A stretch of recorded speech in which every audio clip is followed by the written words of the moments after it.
escuchábamos a Mon Laferte con Caderas Blancas. Sí, vamos a hablar de otras cosas, no de Caderas Blancas, aunque quizás sí vamos a hablar del deseo y de la erótica y de lo que se sostiene y lo que se perdió, ¿no? Con la psicoanalista y escritora que admiramos muchísimo, Constanza Michelson. ¿Cómo estás, Constanza? Ay, gracias por esa presentación. ¿Qué tal, Antonella? Bien, yo acá en Valdivia, fíjate, participando del Festival Internacional de Cine y con muchas preguntas para ti. Cuando la Tania, cuando empezamos a pensar con quién queremos hablar el 18 de octubre, tu nombre surgió rápidamente porque cada vez que hemos hablado por tus libros y por otros temas, tu acercamiento al análisis a través de tus herramientas como psicoanalista siempre dan una mirada que es un poquito más profunda. Y mi primera pregunta tiene que ver con cómo pasamos, ¿cierto? Y estoy hablando de datos que están ahí, o sea, 5 años del estallido social, el 63% de los chilenos cree que Chile está peor que antes. Y pareciera que pasamos, según CADEM, los datos, pareciera que pasamos del entusiasmo a la inseguridad, ¿cierto? De la esperanza a la sospecha. Entonces, háblanos un poco de cómo tú ves este proceso de cambio emocional que hemos tenido de manera colectiva. Oh, qué difícil igual, porque nada, bueno, uno va pensando sobre la marcha, obviamente las ideas van cambiando, pero si algo pudiera decir a estas alturas es como, o al menos la que a mí me interesa pensar es, o sea, más que quedarse en esto solo de las causas, ¿no? Del estallido que uno podría encontrar, nunca vamos a saber del todo, un acontecimiento tiene siempre algo de misterioso, uno podría decir, bueno, pero ¿y el malestar? No hay cultura sin malestar, la verdad es que hoy las mismas reivindicaciones, ¿no?, que se esperan son las mismas de ese tiempo, es decir, y van a seguir estando hasta que, bueno, la política no vaya cumpliendo, la democracia no vaya avanzando en función de las demandas sociales, las deudas que Chile tiene con una serie de cosas. Es cierto que aquel era un momento donde pasaban cosas que presionaban, recordemos el Instituto Nacional, ¿no? Estaban los chicos overall blanco, estaba esa tensión, por otro lado, el Cyber Monday de esa semana explotó, fue como superventas, o sea, también como cosas de distinto orden, el presidente Sebastián Piñera, ¿no?, que decía que esto era un oasis, íbamos a hacer la sede de la COP 24, 25, ya no me acuerdo, es decir, como un collage de fragmentos, nada está lineal. Eso es lo que quiero decir. Había esta provocación también, ¿cierto?, de ciertas figuras políticas que decían, bueno, levántense más temprano. O sea, una serie de cosas que me parece que ninguna explica por sí misma el acontecimiento, ¿no?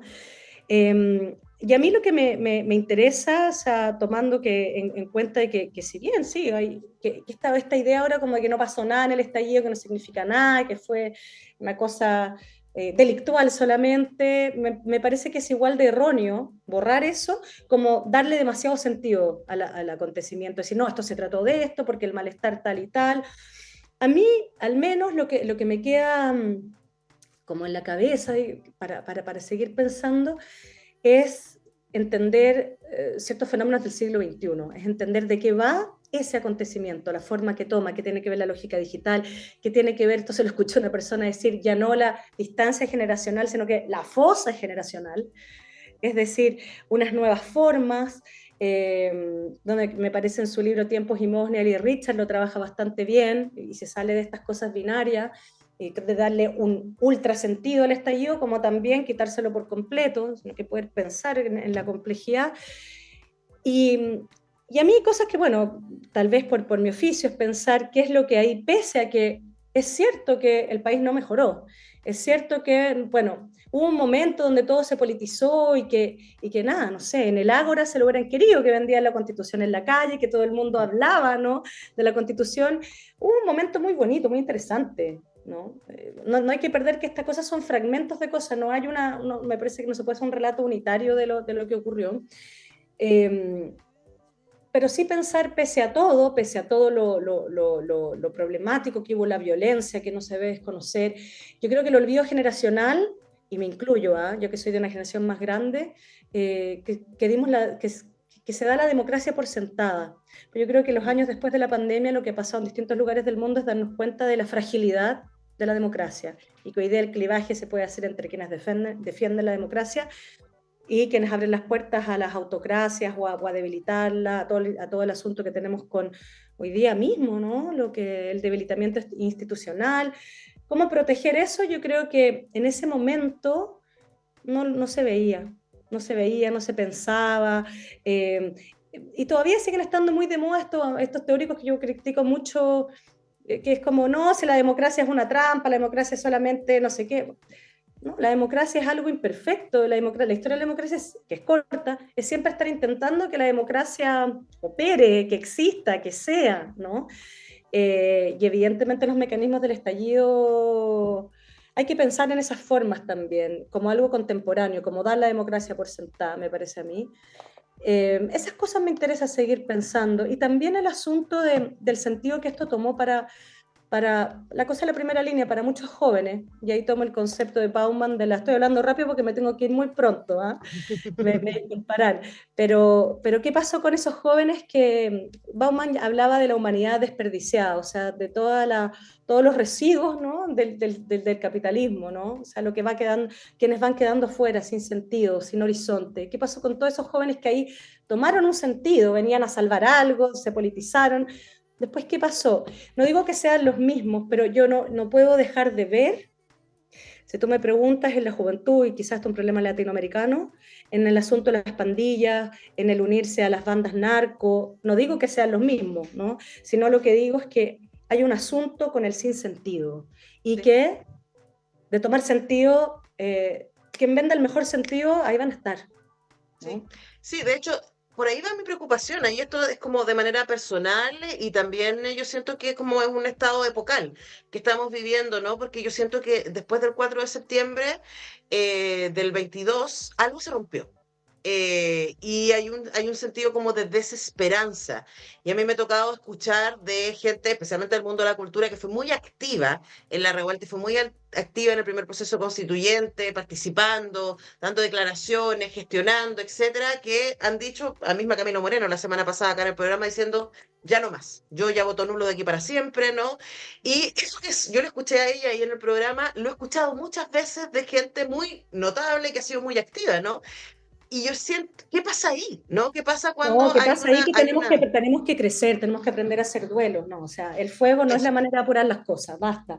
Es decir, si la mayor parte de la ciudadanía rechazó ese primer intento constitucional por las formas también, creo yo, porque había cosas quizás que no hacían sentido, o a la gente no le hacía sentido, a la mayoría no le hizo sentido.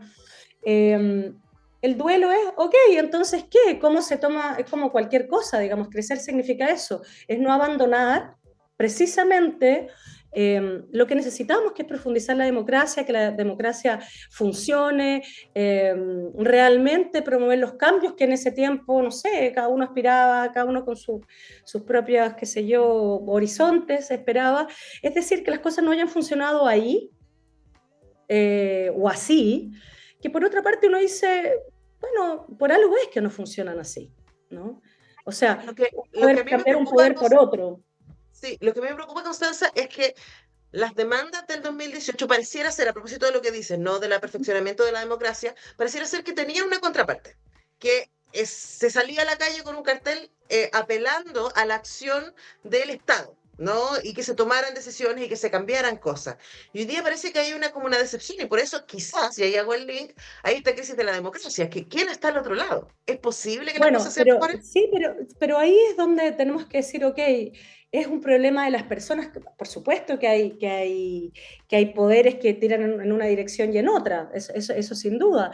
Sin embargo, o sea, si uno quisiera, ¿cómo hacemos para que entonces pase algo? O sea, no sigamos en esta decepción y esta desesperanza permanente que pareciera esto que está estancado.